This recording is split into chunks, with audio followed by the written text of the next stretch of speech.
मध्य प्रदेश में अब किसान आधुनिक खेती कर रहा है। सरकार की योजनाएं मध्य प्रदेश को उन्नत और आधुनिक खेती की ओर ले जा रही हैं।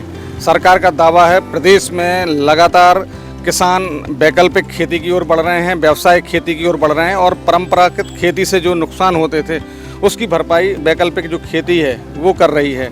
मध्य प्रदेश में 27 लाख हेक्टेयर से ज़्यादा ज़मीन कृषि में उपयोग होती है, जिसमें से 43,000 हेक्टेयर भूमि पर अब किसान फूलों की खेती कर रहे हैं। गुना जिले में जो गुलाब का उत्पादन हो रहा है वो अब न केवल हिंदुस्तान के विभिन्न राज्यों में बल्कि विदेशों तक सप्लाई हो रहा है। मध्य प्रदेश में कृषि को आधुनिक बनाने के लिए सरकार जो व्यवस्थाएं कर रही है, योजनाएं चला रही है, किस तरह की योजनाएं हैं और उससे किस तरह से किसान आधुनिक खेती की ओर आगे बढ़ रहे हैं? जो पहले परंपरागत जो खेती होती थी गेहूं चावल की, उसमें नुकसान ज़्यादा होता था। अब उस तौर पर व्यावसायिक खेती में परिवर्तित हो रही है। फूलों की खेती है जैसे, उसकी ओर सरकार किसानों को प्रेरित कर रही है और कृषि को लाभकारी धंधा करने के लिए प्रयासरत है। बीज वगैरह है वो सब उसकी ओर आकर्षित कर रहे हैं कि ज़्यादा से ज़्यादा फूलों की खेती और बागवानी खेती की ओर किसानों का रुझान हो।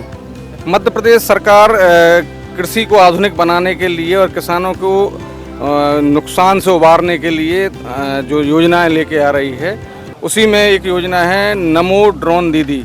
सरकार अब जो किसानों को जो फसलों में कीटनाशक छिड़काव करना होता था उसके लिए उपकरण महंगे मिलते थे। केंद्र सरकार के माध्यम से जो प्रदेश सरकार नमो ड्रोन दीदी योजना चला रही है, उसके माध्यम से महिला कृषकों को ड्रोन उपलब्ध कराए जा रहे हैं और इनका प्रशिक्षण दिया जा रहा है।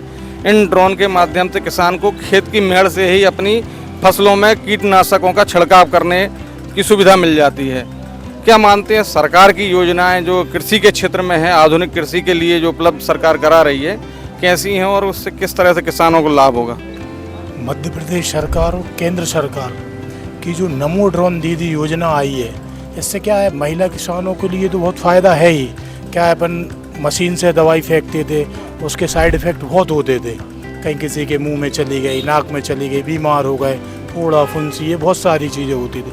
लेकिन अब उन्होंने ड्रोन सिस्टम किया है तो आप मेड़ से ही अपने खेत में अपनी फसल में अपन दवाई का छिड़काव कर सकते हो, उसके कोई साइड इफ़ेक्ट नहीं होंगे।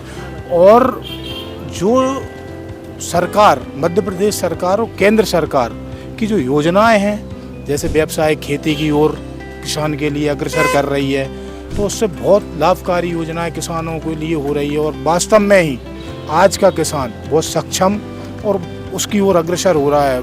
मतलब किसान की जो सरकार ने बोला है कि किसान की आय दोगुना करना, तो किसान के लिए ही सरकार पर्याप्त और अच्छे वैकल्पिक योजनाएं ला रही है। मध्य प्रदेश में सरकार ने 4,000 से ज़्यादा कस्टमिंग हायरिंग सेंटर खोले हैं, जिनके माध्यम से आधुनिक उपकरण किसानों को उपलब्ध कराए जा रहे हैं। महिला वर्ग की जो किसान हैं वो नमो ड्रोन दीदी योजना के माध्यम से अब फसलों के बीच में कीटनाशक का छिड़काव करके भी आय अर्जित कर रही हैं और इस योजना से भी उन्हें स्वावलंबी बनने का मौका मिला है। मध्य प्रदेश सरकार किसानों के लिए लगातार काम कर रही है और कई योजनाएं धरातल पर उतार रही है। निश्चित ही इन योजनाओं का फ़ायदा किसानों को मिलेगा और किसान नुकसान से उबरकर फ़ायदे की ओर बढ़ेंगे।